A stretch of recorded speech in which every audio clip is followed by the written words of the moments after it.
Indonesia Negara Hukum. Assalamualaikum warahmatullahi wabarakatuh. Selamat siang, perkenalkan nama saya Ikhtiatul Sabri dari Fakultas Hukum Universitas Sultan Ageng Tirtaesa. Di sini saya akan mereview materi kedua saya di mata kuliah Hukum Internasional. Jadi di pertemuan kedua saya itu membahas ada 5 materi, yaitu yang pertama ada istilah dan pengertian hukum internasional, yang kedua itu sifat dan perwujudan hukum internasional, yang ketiga hukum internasional sebagai hukum yang sesungguhnya, yang keempat kekuatan yang mengikat hukum internasional, yang kelima kelemahan hukum internasional.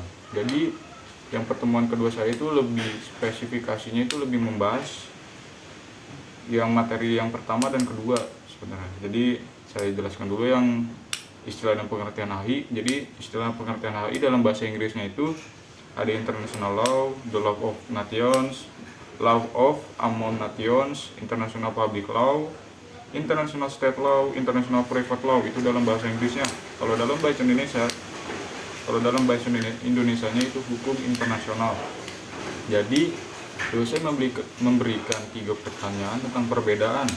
Yang pertama itu apa sih perbedaan hukum private international law, yang kedua apa sih public international law, yang ketiga transnational law. Jadi yang pertama itu hukum private internasional adalah cabang hukum yang mengatur antar individu atau badan hukum. Yang kedua public international law, itu mengatur hubungan antar negara-negara dan organisasi internasional dalam komunitas internasional. Yang ketiga, yang terakhir, transnational law, yang mengatur hubungan antar individu, perusahaan dan organisasi yang melintas batas negara. Terus yang materi kedua yaitu ada sifat dan perwujudan hukum internasional. Sifat hukum internasional ini cenderung ke koordinatif. Kenapa cenderung ke koordinatif? Karena tidak adanya otoriter atau tidak adanya hierarki atau otoritas yang lebih tinggi di antara negara yang berdaulat. Yang subordinatif ini lebih cenderung masuknya ke hukum nasional. Kenapa? Karena tindakan atau kondisi yang menempatkan suatu atau seseorang pada posisi yang lebih rendah kurang penting atau tunduk pada otoritas yang lebih tinggi. Jadi perwujudan hukum internasional ini ada 6. Yang pertama ada bilateral, yaitu perjanjian.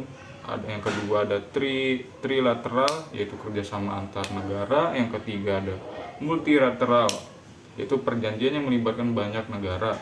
Yang kelima universal, yaitu seperti piagam PBB dan konvensi hak asasi manusia. Yang terakhir, yang keenam, yaitu perjanjian yang mengatur perdagangan antar negara. Jadi perwujudan hukum internasional ini selalu mengikat dalam hukum internasional. Dan itu ada yang saya simak waktu di pertemuan kedua. Kurang lebihnya mohon maaf. Assalamualaikum warahmatullahi wabarakatuh.